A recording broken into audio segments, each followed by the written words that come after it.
फरवरी 20।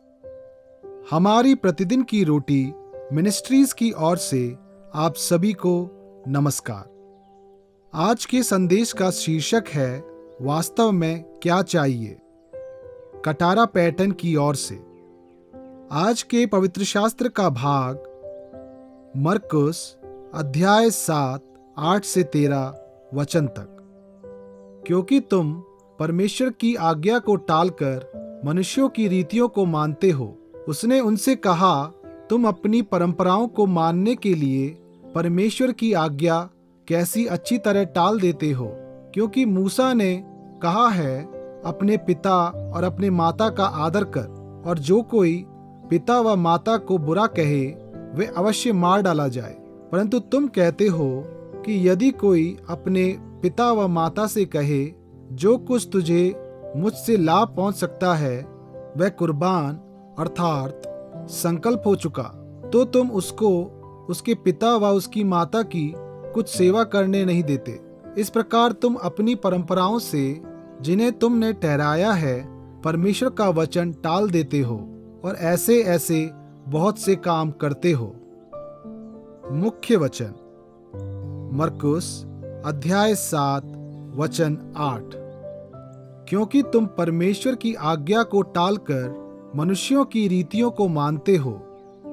भोजन तैयार करते समय एक युवा माँ ने मांस पकाने से पहले उसे आधा काट कर बड़े बर्तन में डाल दिया।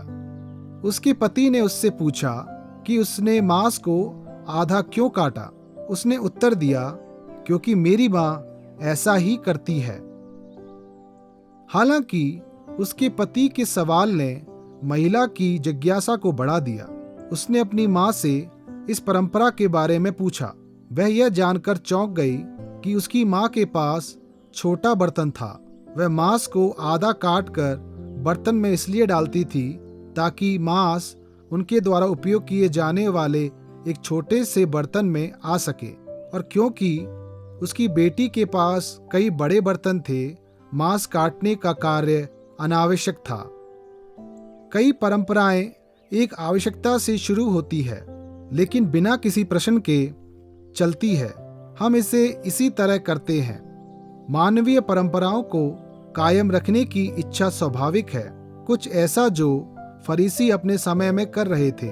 वह इस बात से विचलित थे कि ऐसा प्रतीत हो रहा था कि उनके एक धार्मिक नियम को तोड़ा जा रहा है।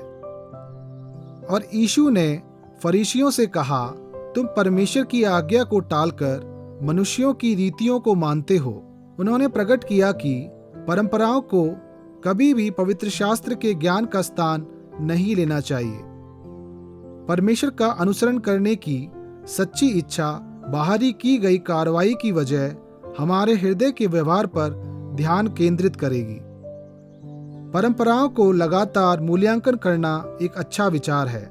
जो कुछ भी हम अपने दिल के करीब रखते हैं और जिसका धार्मिक रूप से पालन करते हैं, जिन चीजों को परमेश्वर ने वास्तव में आवश्यक होने के लिए प्रकट किया है, उन्हें हमेशा परंपराओं का स्थान लेना चाहिए। जरा सोचें, आप किन परंपराओं का पालन करते हैं?